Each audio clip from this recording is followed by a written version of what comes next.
প্রিয় বন্ধুরা, আপনাদের সঙ্গে আবারও দেখা হচ্ছে ইংরেজি ক্লাস নিয়ে। তো আজকের ক্লাসের বিষয়বস্তু অনুবাদ। সেটা হচ্ছে ইংরেজি থেকে বাংলায় অনুবাদ। তো কথা না বাড়িয়ে আমরা শুরু করি। এখানে ১ নাম্বার একটা প্রশ্ন দিয়েছে যে I cannot spare an instant। এর বাংলা অর্থ হচ্ছে আমার তিলমাত্র সময় নেই। I cannot spare an instant। আমার তিলমাত্র কোনো সময় নেই। ২ number look before you leap। এর অর্থ হচ্ছে দেখে পথ চলো, বুঝে কথা বলো। অথবা আরেকটা অর্থ হতে পারে ঝোপ বুঝে কোপ মারো। ক্লিয়ার? আচ্ছা, ৩ নাম্বার একটা প্রশ্ন আছে, সেটা হচ্ছে কল ইট এ ডে। এটার অর্থ হচ্ছে পুনরায় আরম্ভ করো। কল ইট এ ডে, পুনরায় আরম্ভ করো। ৪ নাম্বার একটা প্রশ্ন আছে, the fire is out. The fire is out এর মানে হচ্ছে আগুন ছড়িয়ে পড়েছে। আগুন ছড়িয়ে পড়েছে।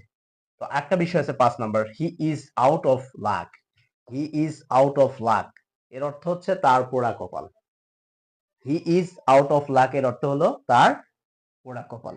৬ নম্বর একটা প্রশ্ন আছে, it is a long story. It is a long story সে অনেক কথা।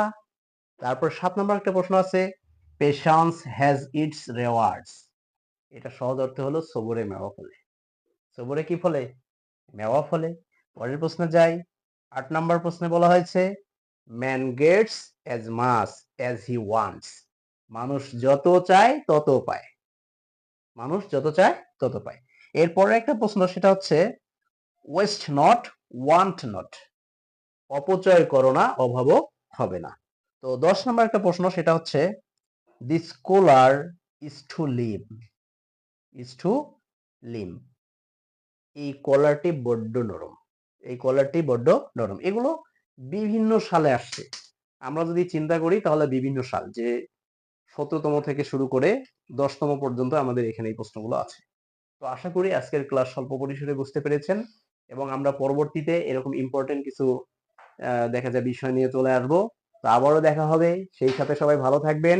যদি ভিডিও ভালো লাগে তাহলে লাইক, কমেন্ট এবং শেয়ার করতে ভুলবেন না।